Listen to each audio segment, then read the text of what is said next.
morning, good morning, good morning.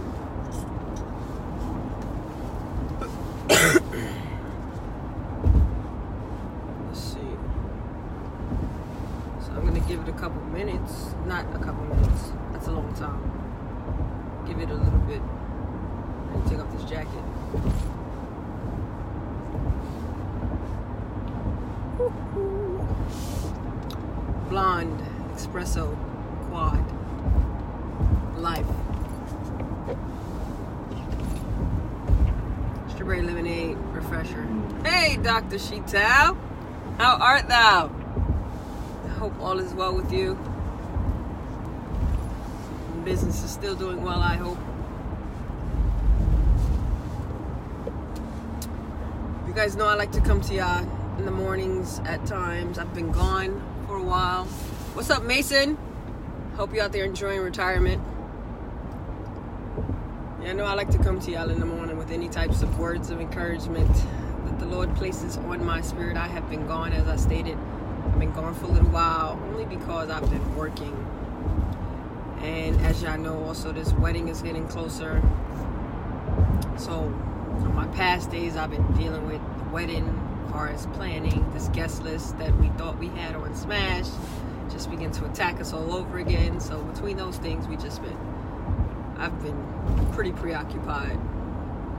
Doubles at work, had a week of training, took me off my schedule. But I am here this morning. I'm looking to make this a regular thing. I told y'all this before. So in the caption, I think it was actually inspired. I've been really, really, really in my head lately and in tune with some communication with God. Forgive me for a little bit of lack of eye contact. A lot of lack of eye contact. I'm driving.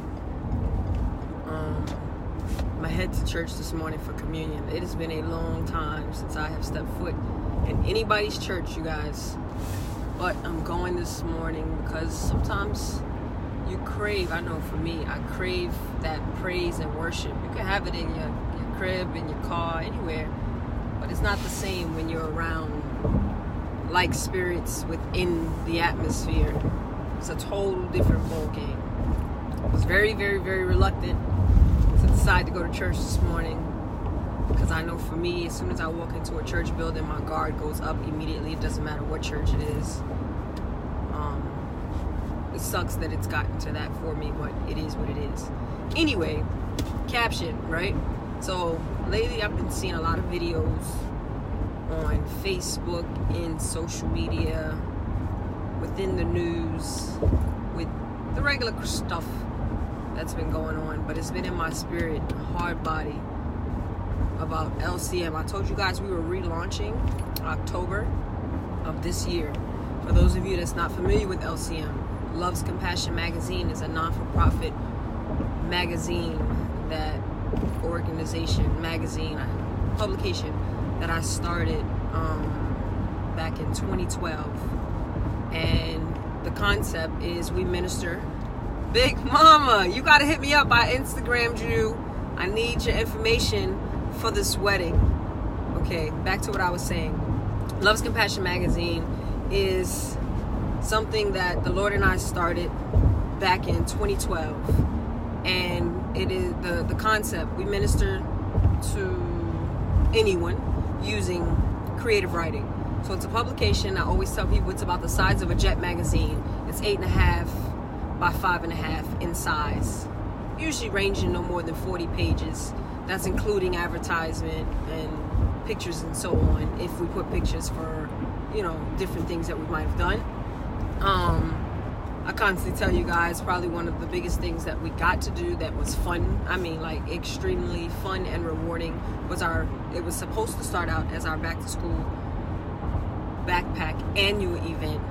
Unfortunately, we only did it that 1 year because tragedy struck within my family, which actually is a reflection of what I wrote within my caption for this live video. So lately, I've been really, really, really having this communication with God. And back in 2014, LCM was really at our peak, even though we had only been out for 2 years, not even 2 years yet, about a year and a half, we were at our peak.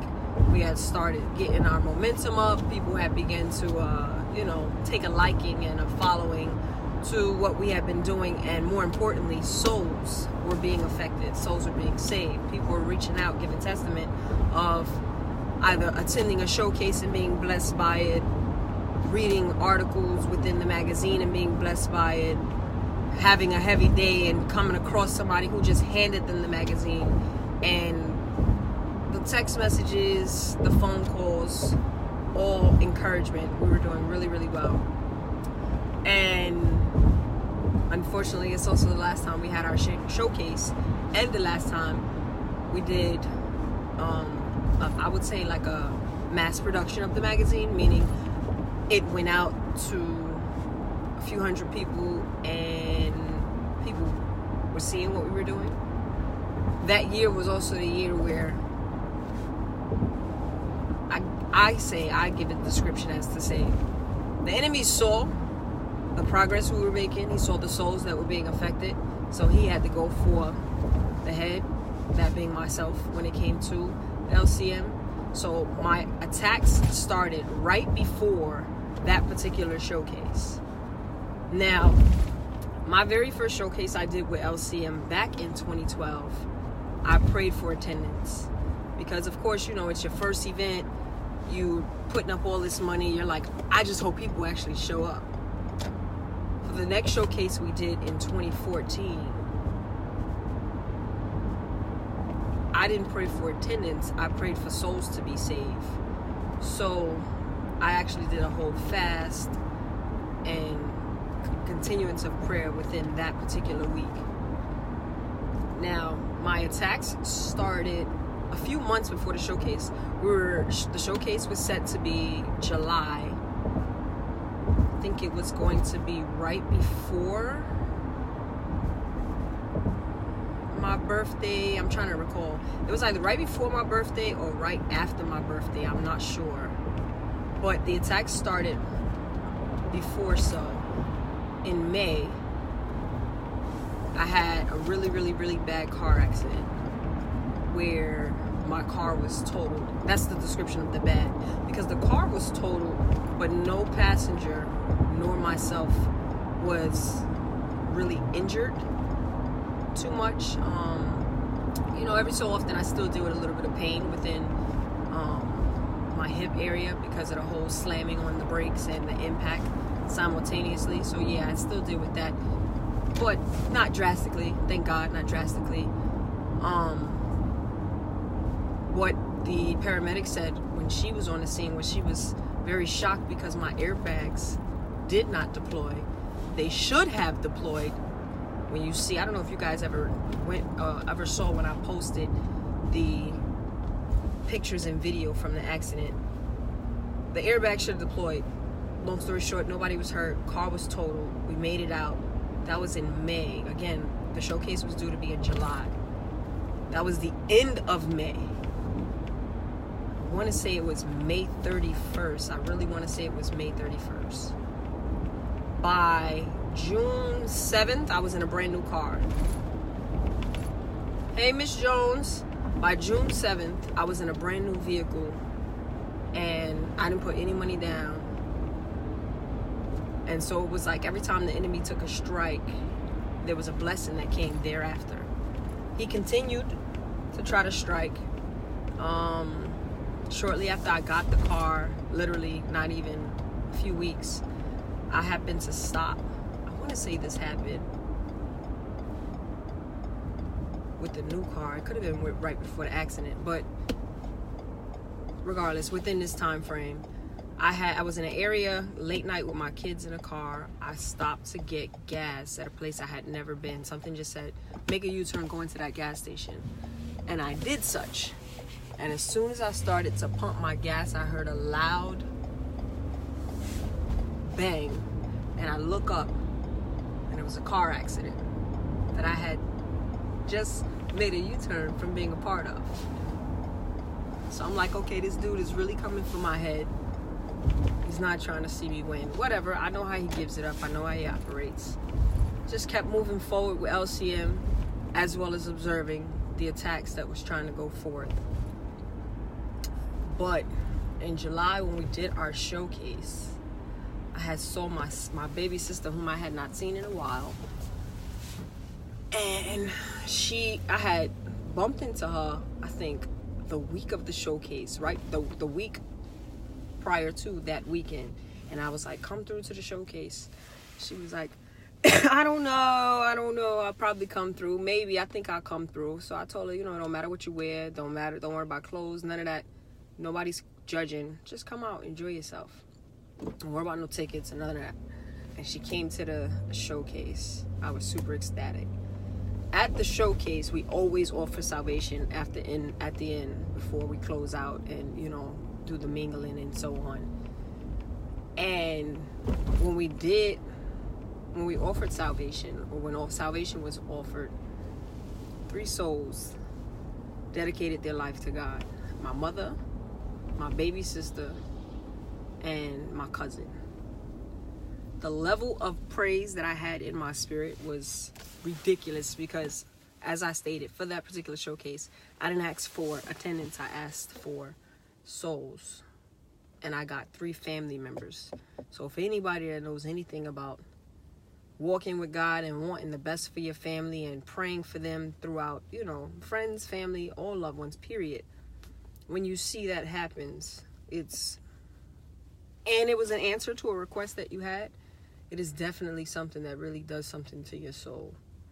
So, of course, naturally, I went into one of those loud, ugly worships and praises, or rather praises for God answering my prayers. More importantly, even with my family. So that was like awesome, right? Less than a month, my sister was killed. As I told y'all, that year he kept on attacking. And when that attack took place, where he attacked the family so close to home, that one there was one that did the most damage for me. Took me off drastically, where I kind of just fell back. And I didn't fall back from ministry out of a lack of love or anything other than the fact that was just a hard hit for me. One, I had just lost my baby sister. 2, the way in which I lost my baby sister. Excuse me, I'm looking for parking. The way in which I lost my baby sister. And then, during that time frame, you're trying to be strong for everybody else. So you're putting, you're saying all the right things to your loved ones, encouraging them. But at the same time, you're still questioning the reasoning. Man, everything was awesome. She just gave her life to God. She just got a new job, turning her life around, this, that, and the third. Like, dude, seriously? That was my headspace. So that bothered me. It did bother me hard. But it also made me reevaluate some things. Realizing, we always say tomorrow's not promised, life is too short, this, that, and the third. When it hits that close, you really start reevaluating. So that's what I did. I started reevaluating and assessing life, and I thought about the whole concept of how do I really minister to people the way in which, I want to, when I knew that there was a part of me that I wasn't being completely honest with and or about. So I started reevaluating my own life. Not long after my sister was killed, my mother ended up hospitalized due to pains in her body and then all types of other stuff. So I started dealing with that. I had to come take some time off from work, leave New York, fly down to Georgia, deal with that situation. It was like every time I was trying to look at things, make focus, move forward spiritually, there were personal attacks going on within my life. So I got quite distracted. And it wasn't a distraction as though I didn't want to continue to minister because I was ministering. It wasn't a distraction where I lost any faith or start questioning God, none of that. But the issue for me was trying to figure out how to stand on my own feet again in the strength of salvation and walking with God. I remember saying to a spiritual mentor of mine, I'm like, yo, I keep praying, I keep reading the word. No matter what attack comes forth, I'm moving forward. I'm like, but at this point, when each attack comes, I was like, yo, I just felt like I was in a boxing ring and I'm being hit and I'm being hit and I'm being hit by the enemy. And I'm like, yo, when the heck is Jesus going to step in front of some of these blows? That was exactly how I gave the description. And I remember saying to her, like, yo, I don't know if I could take another hit. Like, it was a lot. So I started to talk to God about, like I said, that portion of me that I had been, I guess I would say, not dealing with for years. And he and I had a nice heart-to-heart for probably about a good week or so. And he had shared some things with me, and it was mind-blowing. It was like a weight lifted off my shoulder. It was just very refreshing. That was when I had left New York, and I literally finally had a whole week where, yes, I was out of town and dealing with what was going on with my mom, but I had time to myself. Like, I was going back to my mother's crib, and there was nobody there but me. So I actually had time to be with God without anybody else in my space, in my headspace, or anything to that nature. And he definitely gave me peace in my spirit to move forth, which is something another mentor of mine advised me when moving forward. If I made a decision to really live my truth, you got to have peace with your creator first, with your God. And he gave me the peace with my God that I needed. But the natural human portion of me questioned, well, how do you move forward in ministry now when your following and your supporters and your motivators were that of God, and they look, frown upon, judge, speak against the walk that you've decided to live, living for you, your truth, and stop holding back, where I allowed myself to now